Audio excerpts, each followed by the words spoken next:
नमो नमः फ्रेंड्स, मी आहे रुपाली आणि आर्टडोअरमध्ये तुमच्या सगळ्यांचं खूप खूप स्वागत. आज मी करणार आहे गरम मसाला. घरगुती पद्धतीने गरम मसाला कसा करायचा ते आज पाहूया. ॲक्च्युली गरम मसाल्यामध्ये प्रत्येकाचं आपापल्या आवडीनुसार मसाल्यांचं प्रमाण कमी जास्त करता येऊ शकतं. पण आजचा जो मसाला आहे ना, त्याचं प्रमाण हे माझ्या सासूबाईंनी सांगितलेल्या प्रमाणानुसार मी केलेलं आहे. तर यासाठी सगळ्यात पहिल्यांदा मी साफ करून घेतलेली 1 वाटी बडीशेप घेतलेली, तिला व्यवस्थित भाजलं आहे. त्यानंतर मी इथे 1 वाटी दगडफूल टाकलेलं आहे. ते दगडफूल पण मी गरम गरम भांड्यामध्ये त्याला गरम करून घेतलेलं आहे, भाजून घेतलेलं आहे. त्यानंतर अर्धी वाटी मिरे टाकलेत.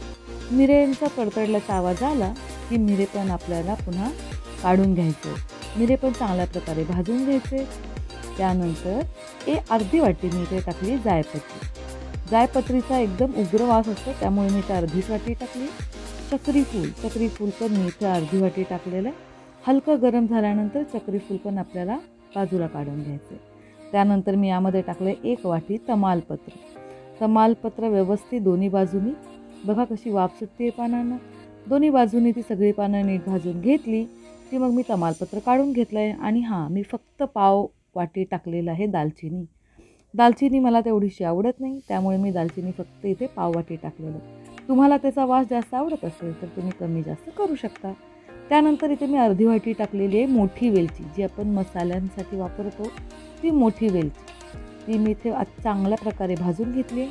आणि 1 वाटी मी इथे घेतलेले धने.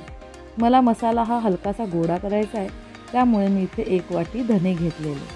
धने पण चांगले तडतडले की त्या भांड्यातून मी बाजूला काढले.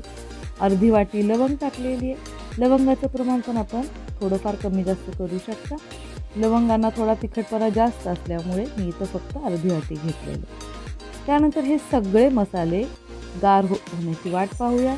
एकदा काही सगळे मसाले गार झाले की ते एकत्र करून आपल्या घरातल्या नॉर्मल मिक्सरच्या भांड्यात पण आपण ते वाटू शकतो. जोपर्यंत हे मसाले हलकेसे गरम आहेत तोपर्यंत भाजले की त्याची छान फाईन व्यवस्थित पावडर तयार होते. पण ही पावडर आपल्याला थोडीशी चाळणीने चाळून घ्यावी लागते. मी इथे पिठाच्या चाळणीने ही आपल्या गरम मसाल्याची पावडर व्यवस्थित चाळून घेतली. त्यानंतर चाळणीमध्ये जो काही थोडाफार जाडा भरडा मसाला शिल्लक राहिला आहे तो मी पुन्हा एकदा मिक्सरच्या भांड्यातून फिरवून घेतलेला आहे. आणि अशा पद्धतीने आपला घरगुती आणि एकदम खमंग असा गरम मसाला तयार होतो. जसं मी तुम्हाला म्हटलं, यातलं प्रमाण आपल्याला जर का गोडा मसाला जास्त करायचा असेल तर यामध्ये थोडंसं खोबरं आणि जिरे आणि धन्यांचं प्रमाण आपण वाढवू शकतो. तर टेस्टी खमंग गरम मसाला तयार. एन्जॉय.